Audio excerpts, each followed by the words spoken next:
Bienvenidos y bienvenidas a un nuevo capítulo de Demasiados Libros. Hoy tengo el gusto y el honor de conversar con Mayra Arena, quien nació en Bahía Blanca en el año 1992, es politóloga, escritora, consultora y militante política, y también es una gran lectora, y ese es el motivo principal por el que hoy voy a tener el gusto de conversar un ratito con ella. ¿Cómo estás, Mayra?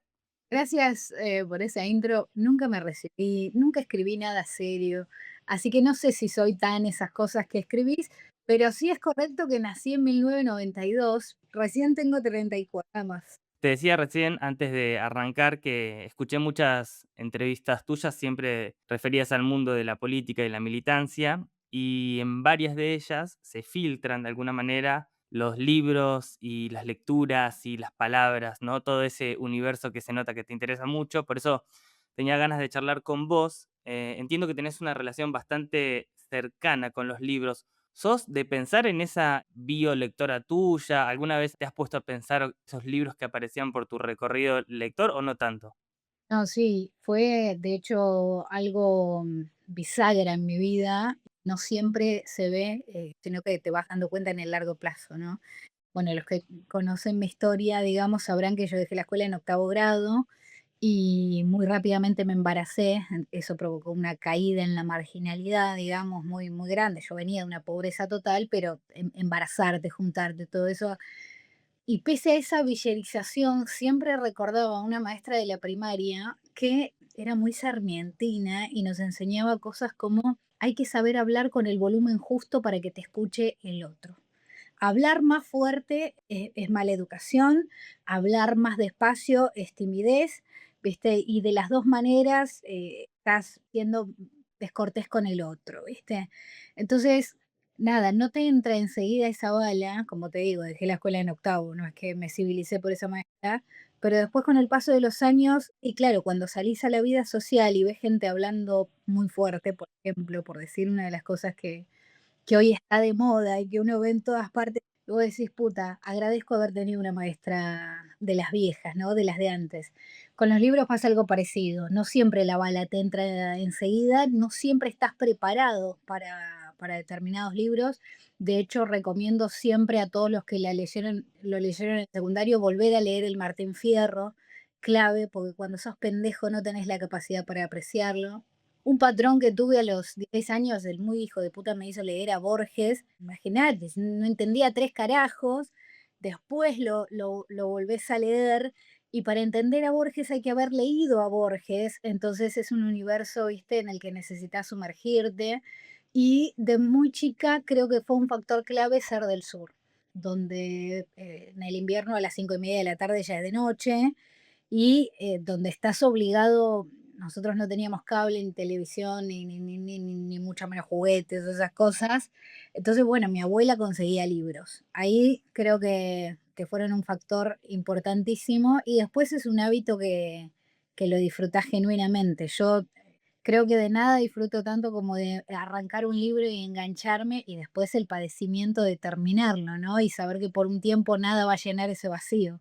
¿Y esas primeras lecturas tenés recuerdo de cuáles eran? ¿Qué había en esos libros que llevaba tu abuela a tu casa? Todo, sí. Había muchas novelas, que yo les digo novelas de señora, que eran las que más leía mi abuela. A ver, no te imagines una abuela cuando yo hablo de mi abuela, porque imagínate una señora de 45 años, pues mi mamá me tuvo a los 15 y así es la cadena. Entonces, imagínate una señora de 40 y pico leyendo ese tipo de novelas que eran más para ella y había mucho filosofía, que era porque los patrones para los que trabajaba tenían de eso en la casa, mucho que se regalaba en esa época o por lo menos existía como una conciencia, que era un capital tenerlo en la casa, mucha cosa enciclopédica y también muchos libros que aprecié con el tiempo, pero bestialidades de libros como, qué sé yo, El hombre mediocre de José Ingenieros,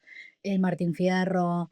Creo que antes era más común, incluso en sectores pobres como fue mi entorno, que hubiera algún libro en la casa, así fuera la Biblia. Así fuera la Biblia, viste, gastada, como dice ese cuento de Borges, viste, con letras góticas. Hoy creo que es menos frecuente la digitalidad, hace como que, bueno, también podemos leer desde el dispositivo y no sé si se reemplazó de igual manera y no sé si reemplaza de igual manera, no lo creo, pero recuerdo eso.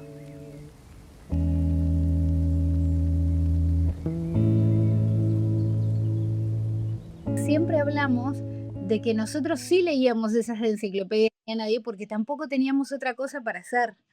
Entonces, qué sé yo, me pasaba de entrar a segundo grado, a tercer grado y que fueran a explicar los planetas o, no sé, las distintas geografías, los accidentes geográficos, y yo ya saberlo por haber leído la enciclopedia, el cuerpo humano, qué sé yo, cosas así. Y era muy satisfactorio también. Fíjate cómo son las cosas, el hacinamiento familiar. Yo vivía con mi abuela, mi bisabuelo, mi mamá, mis hermanos y mi tía. Y a los 3 años mi tía me enseña a leer. Entonces vivíamos los siete en una pieza y era, qué sé yo, puede haber sido algo muy malo en muchos sentidos seguramente, pero nada, mi tía agarró y se puso a enseñarme a leer. Entonces, a los 4 años yo ya leía y escribía con mucha facilidad y a los 4 tenés un hambre voraz por entender el mundo y por leer todo y afortunadamente, salvo momentos de la vida donde obviamente tenés periodos de crisis, casi nunca lo perdí. Casi nunca lo perdí porque en los periodos de crisis también tengo mis libros refuerzo, ¿no? Que creo que todos tenemos algunos a los que volvemos. Sí, sí, un lugar seguro al que volver. Mayra, y leyendo un poco sobre tu historia en algunas entrevistas que te hicieron, hay otro hecho bisagra que vos contás, que son las figuras de Víctor y Marta, que son estos 2 ancianos que te contratan para que vos cuides a Víctor. Él era hemipléjico, y decís ahí que haberlo conocido a él un poco te cambia la vida porque despierta primero tu interés por la política y después tu interés por los libros y por la lectura, que un poco ya venía por lo que me venís contando. ¿Qué aparece entonces ahí con la lectura que fomenta Víctor? En realidad, medio que Víctor a mí me revive, porque yo de niña tenía muchísimos sueños que después, ante la caída en la marginalidad, el embarazo y tener que sacar a mi bebé adelante, Víctor lo que hace es como ponerme una especie de vara en la que cultivarme y educarme no era un impedimento para trabajar y sacar a mi familia adelante, sino todo lo contrario, una parte necesaria de ese mismo desarrollo. Te diría que casi que me obligaba a leer porque cuando él me daba un libro me iba preguntando cómo iba y por dónde iba. Marta, encima Marta había sido maestra como 40 años, Marta era rigurosa, ¿viste? Víctor era como, estaba abierto a ciertas interpretaciones, ¿viste? Marta era, te daba con la regla, ¿viste? De definición, digamos, Marta. Ellos me hicieron leer a Estrada, de nuevo cae José Ingenieros, ellos me hicieron leer a Borges. Bueno, Marta me hizo leer El Quijote, que yo recomiendo volver a leerlo también de grande, porque creo que en El Quijote aparecen casi todos, no digo casi todos, porque bueno, la humanidad es algo inacabable, pero viste cuando vos decís, che, hay 20 tipos de personas en esta vida, o 30, viste, o 35 tipos de personas. Está este que es garca, aquel que es En el Quijote están casi todos, viste, Todos los arquetipos, 100%. antes es más que Freud, boludo. Y esos casos que él escribió, ojo, yo a Freud no lo leí tanto y honestamente no lo entiendo tanto, entonces seguramente son mis limitaciones las que hablan. Pero realmente en Cervantes encuentro lo que muchos me hablan de Freud o de Lacan, que es, bueno, hay patrones y hay situaciones de la vida o ciertos tipos de personalidades que son bastante frecuentes. Y en la literatura no es una vacuna, porque uno se va a cruzar con ellos y se va a tener que enfrentar con ellos y con los problemas, sobre todo si uno está bajo relaciones de poder sobre esas personas. Pero hay muchas maneras de enfrentarlos, ¿no? De solucionar, de gestionar. En la literatura uno encuentra eso también, que no está en otros manuales, pero en la literatura sí, y es muy fantástico. La ficción o ciertas obras literarias realmente te dan una mano que hace de psicología o de psiquiatría o de mejor amigo y realmente son un apoyo brutal para la vida, ¿no? Creo que no se encara la vida de la misma manera que sin literatura. Me quedo pensando en esto que decís respecto al Quijote, Que la verdad que es un poco un libro total, ¿no? Está lleno de estos arquetipos que vos levantabas recién, las transformaciones de los personajes, los vínculos entre ellos, el poder de la imaginación, el poder también de lo real y lo concreto que pasan tanto Sancho como el Quijote. Y también pensaba en ese otro libro total que es la Biblia, que la mencionaste vos hace un rato. Uno podría pensar, bueno, leyendo el Quijote y leyendo la Biblia, ya con un montón de herramientas en la vida se puede manejar. ¿Vos qué vínculo tenés? Sé que tenés un vínculo muy cercano a la Iglesia católica, también estuviste o te vinculaste con la Iglesia evangélica. ¿Qué relación tenés con la Biblia? No solamente como libro sagrado, sino también como un libro que está lleno de parábolas, metáforas, personajes increíbles, un poder narrativo muy fuerte. Me gusta, bueno, la Torá es como la base, los primeros 5 libros del Antiguo Testamento, Génesis, Éxodo, Levítico, Números, Deuteronomio, son como los primeros 5. Son como la base de todo lo que viene después. Mi favorito es el Deuteronomio, porque tiene una literalidad y una bajada de línea, lo digo llanamente, no quiero ponerme metafórica ni abstracta con el Deuteronomio, precisamente que no se caracteriza por eso, sino porque es capaz de dotar a las palabras y de dotar a los versículos de acción que tenemos que realizar si queremos ser buenas personas. Porque la relación con Dios o la relación personal con Dios que favorecen después con el tiempo, tanto el catolicismo como la iglesia evangélica, esto de que yo puedo rezar y de alguna manera ir transando con Dios, favorecen que, bueno, yo me justifique y me encuentre siempre cómoda con un Dios a medida porque yo puedo hablar con Él. Pero resulta que no se puede ser buen cristiano en secreto.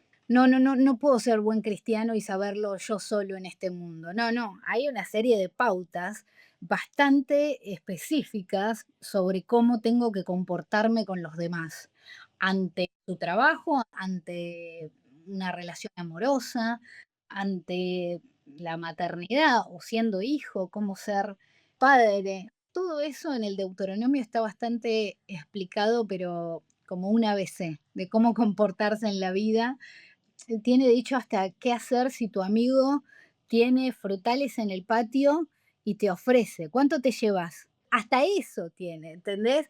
Frutales los podés aplicar a, che, hay un amigo que está mejor que yo, me invita siempre, ¿qué hago? ¿Cuánto acepto? ¿Cuánto está bien y cuánto ya me estoy excediendo? Bueno, esa filosofía elemental para la vida está ahí escrita y me es de muchísima ayuda. Por supuesto que el Génesis es más mágico y hay un chabón que se caga a piñas con Dios, por ejemplo, y no gana Dios, porque Dios deja que quien puede lo mucho también puede lo menos, y viste, de cómo no siempre necesitamos ganar para, no siempre necesitamos vencer para ganar, no siempre necesitamos vencer para ganar.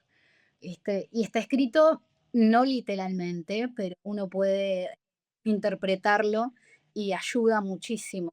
Entonces, el Nuevo Testamento y Jesucristo nos ayudan más cuando pensamos en el orden del amor y de ser buenos cristianos, y el Antiguo Testamento nos ayuda más cuando pensamos en el orden de la disciplina, que me parece que hoy es muy necesaria y que hay un par de generaciones que fueron criadas quizás con padres menos rígidos que los padres de antes y que lejos de sentirse agradecidos o de sentirse más libres, se sienten mucho más desorientados.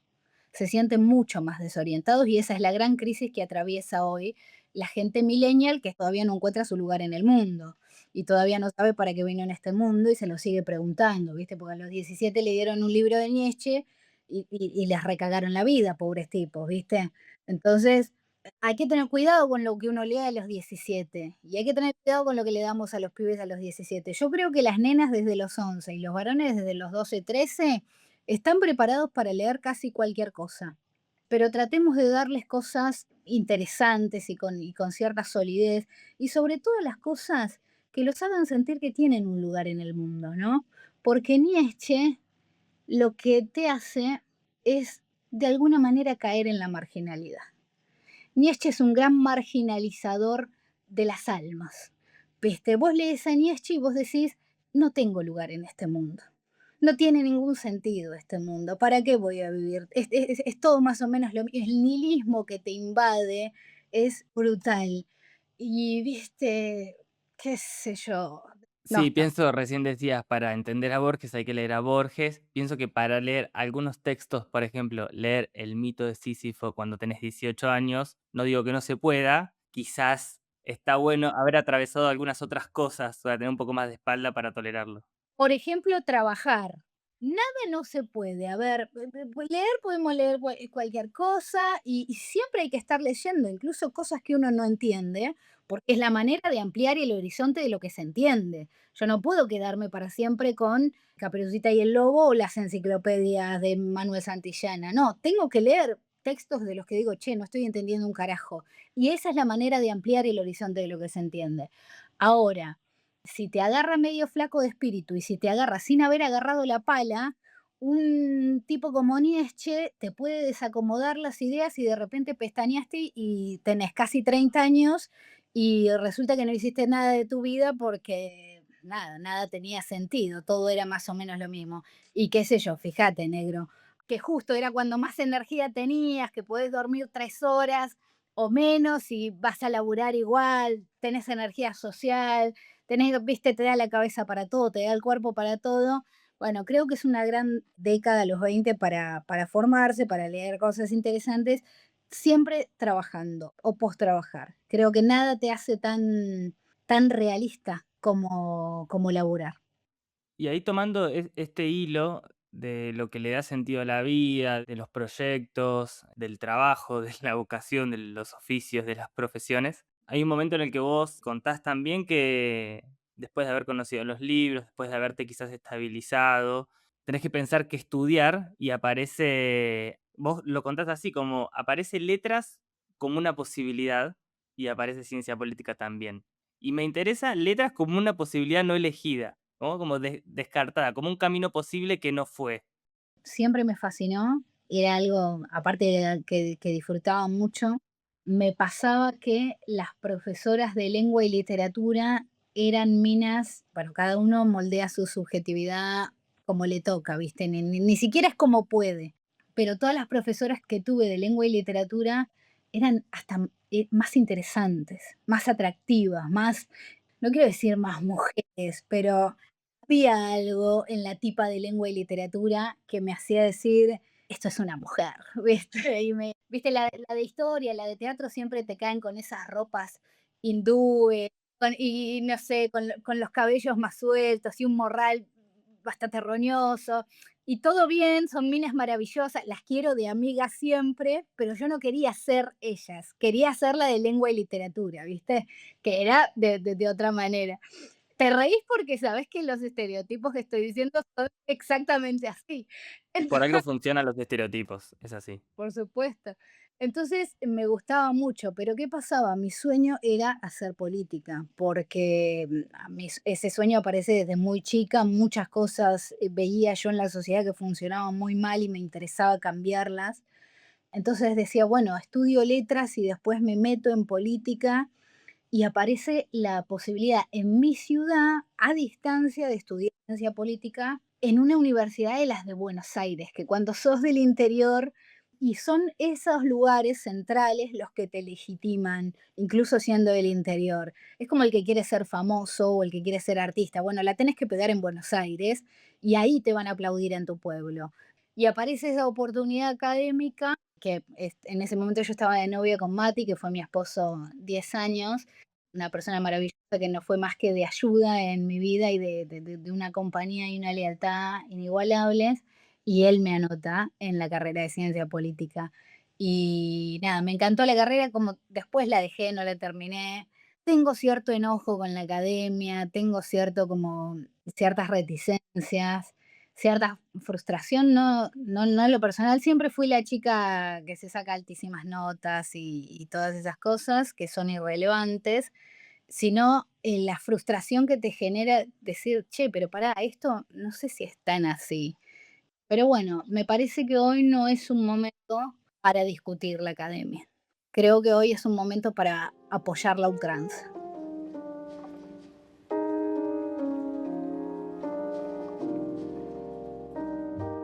Coqueteo con sociología, me anoté en economía, tengo ahí un millón de cosas que me interesan Nunca una que de guita, ¿eh? Todas humanidades que van a dar 2,50 pesos, pero ¿quién te quita el gusto de leerte a todos esos viejos y de poder discutir con esa fuerza que te da la formación, ¿no? Y esa capacidad. Las discusiones no las gana, esto es clave para la vida si tenés público joven, las discusiones no las gana el que tiene razón, las gana el que tiene la fuerza argumentativa para dotar a su argumento, a su posicionamiento de la fuerza necesaria para ganar. El que tiene la fuerza necesaria para dotar a los argumentos de una potencia capaz de acallar al otro o atemorizar al otro o correr al otro. Ese es el que gana las discusiones, ¿no? ¿Y para qué estudia uno si no es para ganar discusiones? ¿Para qué más en la vida? Sí, sí.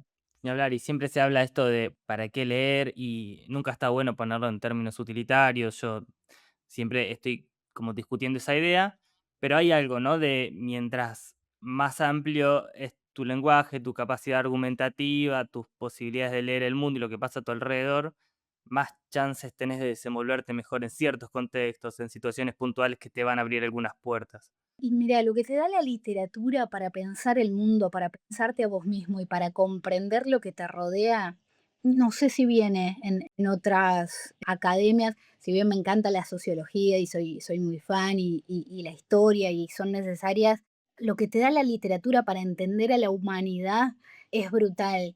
Te voy a dar un ejemplo muy inocente. Yo los lunes tengo un focus con maestras de escuela. Es un tema que a mí me importa muchísimo, la educación. Las maestras ven el futuro, es decir, si uno quiere ver el futuro, lo único que tiene que hacer es sentarse a hablar con una maestra.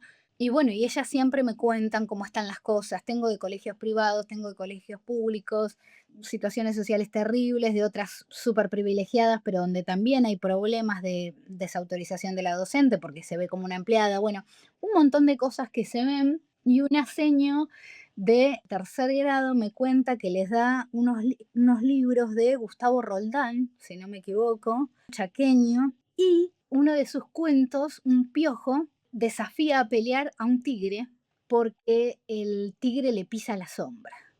Y el tigre le pisa la sombra al piojo y no solo le pisa la sombra, sino que lo mira como si lo insultara. Y el piojo no permite esa deshonra, entonces lo desafía a pelear, por supuesto, pone su honor ahí sobre la mesa. Cuando llega la hora de hacer la tarea y los niños tienen que contar de qué se trataba el cuento, describen que el tigre le pisó la sombra al piojo y lo miró como si lo insultara, ¿no? ¿Y qué se agrega ahí en la mente de los niños? Cuando uno habla con maestras de primer grado y de segundo grado, los niños suelen levantar la mano y quejarse y decir, Señor, me está mirando. Y esa es la queja. Y los niños no tienen nada más para agregar, pero saben que hay algo más, porque no es solo que te están mirando o para pelear, o te están mirando burlándote, o te están mirando socarronamente, o te están mirando para que vos pises el... Todo eso lo podés intuir, lo podés percibir en tu cabeza de niño, pero solo te sale decirle a la seño, me está mirando. Después de ese cuento, esos niños van a tener, gracias a la literatura, esto de cuando alguien te mira, hay una carga en esa mirada. Hay una carga en la mirada del otro, que puede ser de ternura, puede ser de amistad, puede ser de invitación al juego o puede ser de invitación a la pelea, de burla y de todas las cosas malas que nos molestan en la escuela. Es la literatura la que te dio la llavecita esa para decir, claro, por eso me molestaba que me miren. Y lo descubrís a esa edad. Y cuando vas leyendo cuentos que te amplían, por eso es tan importante respetar a la infancia y respetar a los adolescentes y no tratarlos de idiotas y no darles pésima literatura y no darles cosas enjuagadas, vaciadas, y que no estén cargadas y dotadas de eso que tiene que tener la literatura, que siempre un pasito, siempre un poquito más que te vaya abriendo la cabeza, que te vaya abriendo a la libertad, que te vaya mostrando lo que es el mundo, lo que es la psicología humana, lo que son las relaciones humanas. Hay cierta resignación, ¿no? Con las lecturas que hay que darles a los adolescentes, porque ahora no se pueden concentrar porque están usando las pantallas, entonces los textos tienen que ser más simples y más divertidos, más entretenidos, más rápidos, tienen que ir al punto. no tienen que aburrir a nadie y probablemente no le dejen nada a nadie también. Y eso creo que es una batalla con la que no hay que aflojar. Pero aparte, nadie se mete con los padres, ¿no? Porque nadie quiere ser impopular. Lo más fácil hoy es pegarle a los docentes. A mí no voy a ser autorreferencial. Creo que a la Argentina pobre y obrera del siglo XX, la escuela le daba reales herramientas para el progreso y para ciertas habilidades sociales que te hacían compatible con las clases medias, más allá de tu origen o sin importar tu origen, o precisamente por tu origen, la escuela era la que te daba las herramientas que te daban la capacidad de ser compatible con las clases medias y con el progreso. ¿Por qué funcionaba esa escuela? Bueno, era bastante exigente, que yo sepa, y tenía normas muy claras y bastante poco flexibles respecto a lo que había que hacer y lo que era portarse bien y portarse mal y lo que era haber aprendido. Yo defiendo esa escuela, apoyo a los docentes que luchan por esa escuela y desconfío mucho, pero mucho, de los que hablan de discursos que le quedan comodísimos a los padres que quieren que... hay veces que hay que sentar el culo en la silla y hacer cosas que no son divertidas. La escuela del siglo XX creo que daba eso y que tiene que volver a eso. No me gusta estos cambios que han habido en la escuela y creo que está bastante a la vista, más allá de mi gusto o mi disgusto, creo que está a la vista que ha fallado. No me quiero extender mucho en esto porque tenemos que ir cerrando, pero un ejemplo que se me viene a la cabeza también es el de los clásicos, que uno quizás cuando es más joven reniega de leer los clásicos en la escuela, pero si no lo das en la escuela, quizás esa persona nunca más se vuelve a encontrar con el Quijote. Quizás nunca más se vuelve a encontrar con el Martín Fierro. Y son textos importantes que en algún momento, por lo menos, tengan una pasada chiquita por tu vida. Entiendo los contextos, entiendo las dificultades, pero quizás esa persona no se vuelve a cruzar nunca más con ese texto. Entonces la escuela también funciona en ese sentido. El otro día yo hablaba con un vecino paraguayo de Ciudadela, unos años más que nosotros, sí, ponele pisando los 40. Te quiero decir, un tipo adulto de Ciudadela. Estábamos hablando y yo le digo, salió la encíclica del nuevo Papa y le digo, la encíclica son los libros que escriben los papas. Y me dice, lo sé por Cantinflas. Y me pareció muy maravilloso. Primero, yo se lo dije porque a veces no sabes si el otro sabe de qué carajo le estás hablando. Y como él cuando me explica ciertas cosas de Paraguay, de su cultura, del país de la hostia, y me explica cosas fascinantes. Entonces, cuando nos hacemos estos intercambios de enseñarnos cosas, surge esto, ¿no? Yo a veces conozco algo por una vecina del barrio o por algo que vi en la tele o que leí en algún libro, y a veces él conoce lo que es una encíclica del Papa porque lo vio en Cantinflas. Esos lugares, esas ficciones que veíamos todos, ¿no? Y que íbamos a la escuela y todos teníamos que haber visto tal cosa, programas que eran comunes a medio país prácticamente, eso casi ya no queda. Todo hoy es cultura de nicho. La gente tendrá más satisfacciones instantáneas y en algunos sentidos es mucho más satisfactorio, pero no hay una hegemonía cultural. No hay algo, no hay una que sepamos todos. El que escucha K-pop no tiene nada que ver con el que escucha, ¿viste? ¿Y cuál es la canción que se saben todos? Una que tienen que saber todos sí o sí. Bueno, ahí queda la escuela. Y ahí quedará, si les hacemos escuchar Charly García, los profes de música, los de teatro, ahí entra, ¿viste? Eso que llamamos cultura, que tiene que entrar por algún lado. Y a los clásicos hay que leerlos porque han sobrevivido, y yo respeto mucho aquello que sobrevive durante siglos, ¿viste? Todo muere tan rápido, todo muere tan instantáneamente, todo, viste, cualquier cosa hiperfamosa hoy, el mes que viene no se lo acuerda a nadie. Y los clásicos ahí están, viste, millones de estanterías argentinas y mundiales. Aparte después los lees y se te cae el culo y decís, ah, por esto son clásicos. En los próximos minutos, Mayra nos va a mostrar muy amablemente su biblioteca. Así que la segunda parte del podcast es con imagen. Si quieren, pueden verla. Y si no, pueden escucharla como vienen haciendo hasta ahora, que se va a entender perfectamente. ¿Seguimos?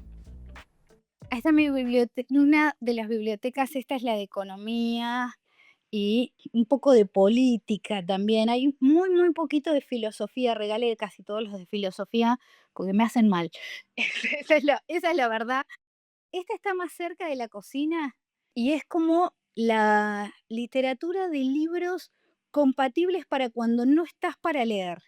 Son libros de museos, de historia de las religiones, de historia del arte, de geografía, que es una de las cosas que también más me apasiona. Entonces, ¿qué es lo que te encontrás? Bueno, los podés ir hojeando, ¿viste? Y cuando estás con la cabeza que no te podés sentar a encarar un proyecto de 400 páginas, son muy amigables. Después acá, abajo del tele, en esta chiquitita, lo que tengo, puta, tendría que haber ordenado un poco más. Me fui a la mierda con mostrarme tal cual. Lo importante son los libros. Los amantes de los libros van a mirar los libros, vos no te hagas drama. Ok, bueno, acá está, este ha sido un gran sostén, Papillón de Henry Charrier. Es el único libro que tiene este tipo, es un tipo que estuvo preso en la cárcel de Guyana. Creo que es el libro que más veces he leído en la vida. Y son 7 intentos de fuga que él tiene, el séptimo es recién el único exitoso. Y nada, las cosas que vive como preso, como ser humano, las cosas que cuenta de los otros presos, los castigos,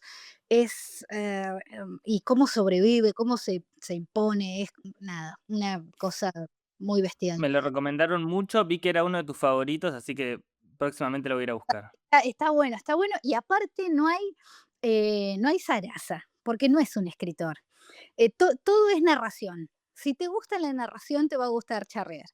Después, bueno, qué decirte, La conjura de los necios el personaje es una cosa espectacular, la ciudad, una ciudad corrupta, las ideas delirantes que tiene el tipo, hacia lo último tiene una idea genial que es salvar al mundo a través de la degeneración. Él propone que todos los líderes mundiales sean homosexuales porque todo se solucionaría a través de orgías. Bueno, nada, es un distinto realmente, muy vago, los laburos le duran 2 minutos, realmente bueno, hay algo de Kipling, de Capote, un poco de Bukowski, soy muy mina para que me guste mucho. Mayra, ¿te gustan los antihéroes? Bukowski, este libro de... Me gusta. Sí, sí. Wilde me encanta, se lo hice leer, a mis hijos bastante. Bueno, acá está el Marqués de Sade. Esta novela está muy buena. Buenísima, me encantó, está muy buena. Esta novela está muy buena. No es tan famosa, ¿viste? Como que es famosa en círculos de lectores nomás. Para, ¿qué más tengo? Bueno, ahí hay un poco de literatura rusa. Yo en literatura rusa no me quiero meter porque no me quiero meter con la gente pesada realmente no pesada de densa, sino gente a la que le tengo miedo, ¿no? Para mí Tolstoy es infinitamente superior a Dostoyevsky y Pushkin es infinitamente superior a ellos dos, pero los porteños son muy parecidos a la neurosis de los personajes de Dostoyevsky, entonces tienen mucho más éxito en Argentina, esa es mi teoría. Acá están los clásicos de Ken Follett, bueno, más novelas más lentas para que te acompañen, Milán Kundera, estas novelas para cuando sos pendejo, ¿viste? La insoportable levedad del ser. Va, a cualquier edad, pero qué sé yo. Sara Gallardo en una época me gustaba mucho. María Moreno, que no la encuentro. Fowell, me encanta, lo amo. Mirá qué buena edición esa. Amo a Fowell, agradezco a la persona que me lo hizo leer. Sábato me gustaba mucho cuando era adolescente y creo que es el momento cuando te tiene que Sí, gustar. Es sí, como sí, sí, sí. Cortázar, ¿viste? Después lo superás, pero de adolescente te fanatizás mal. García Márquez, que me parece un genio, con 100 años de soledad me pasó, creo, lo que nos pasó a todos, salvo que seas un genio, 10 empezadas, cada empezada llegás un poquito más que la anterior, hasta que un día la agarrás en serio y decís, mirá lo que es la literatura, pero mirá lo que es la literatura, Gracias literatura por esto, decís. por Dios. Estoy adentro. Acá arriba tengo los de Borges, pero que están atrás. Acá está Borges y Abelardo Castillo, que son mis Borges, Abelardo Castillo y Saer. Borges y Saer se sientan en otra mesa, obviamente. Castillo está un peldaños más abajo, pero yo lo disfruto mucho. A Jorge Asís lo disfruto mucho. A Marechal lo disfruto mucho. Me parece que está muy infravalorado por ser peronista. No Adán Buenos Aires, que no fue mi preferida, sino Megafón y la Guerra, Megafón, sí. que me encantó y me parece muy para la época, ¿no? Esto de ir a buscar a un economista que está vacío por dentro y que solo tiene, no sé, frases de Coca-Cola y acciones y no hay nada más sustancioso. Bueno, de Saer, a Saer hay que empezarlo.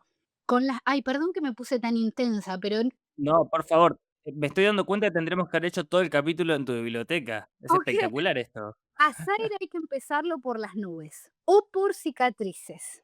A Saer, vos lo querés empezar por el limonero real, te vas a pegar un tiro.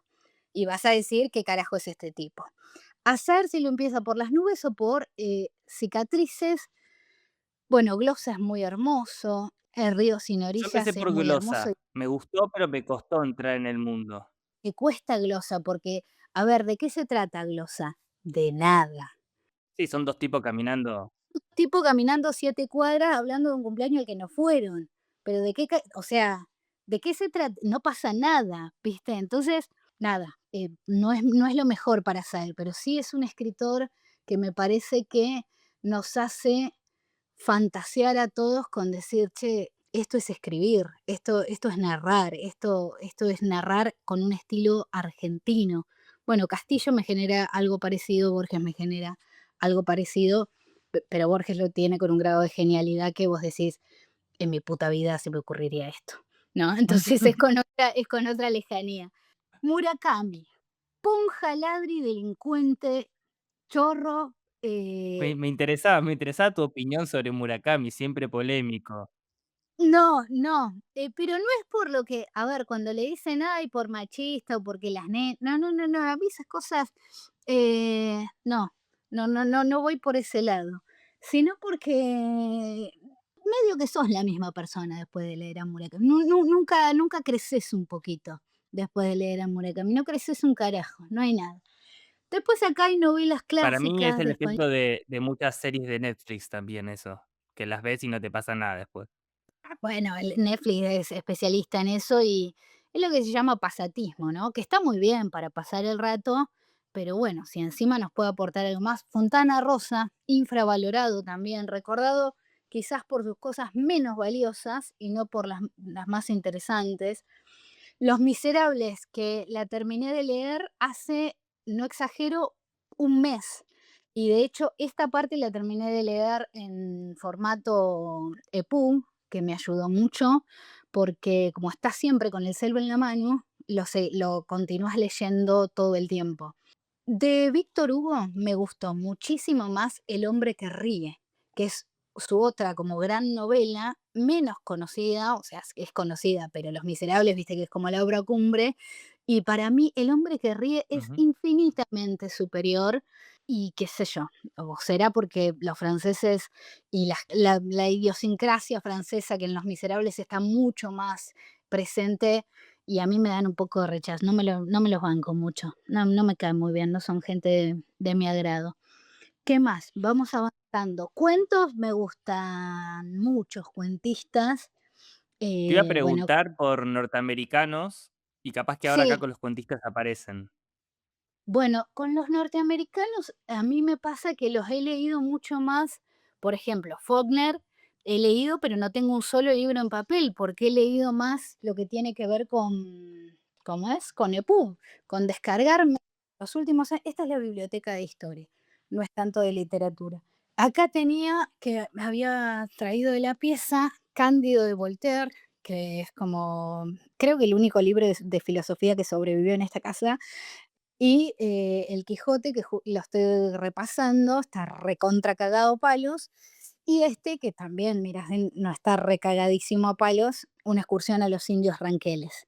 Es maravilloso, sobre todo a los que crecimos en ciudades tan anti-indios o con una cultura tan, si bien yo mencioné a Sarmiento y a la escuela y la civilización y todo eso, creo que es superador, incluir y hacer parte al otro, ¿no? Que es el verdadero hispanismo. Mayra, respecto a eso, antes de que avances rapidito, te tengo que agradecer muchísimo la lectura de el informe sobre la clase obrera de Violaine Macé, que te escuché recomendarlo en Cabret Voltaire y creo que en Gelatina también. Está acá so está acá solo la segunda parte, que es esta, está la segunda, porque la primera se la presté a mi mejor amigo, y le dije: "La tenés que leer sí o sí". Estoy tratando de que él lea lo que yo considero que tiene que leer. Después, ¿qué tenemos acá? Pará. Kipling y Chesterton. Las 2 personas a las que más les ha afanado Borges por lejos, ¿no? O sea, si hay algo que hizo Borges fue afanar sin que nadie se dé cuenta, por eso también lo admiramos, y en eso también es argentino.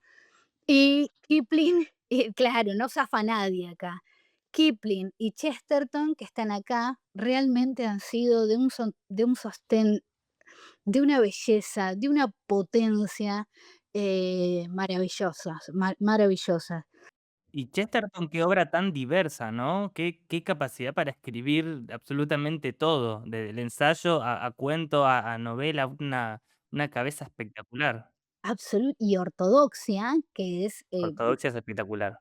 ortodoxia es una cosa que realmente tiene, yo creo, porque me crié en la iglesia y porque, digamos, desde muy chica tuve contacto con la religiosidad, ¿no?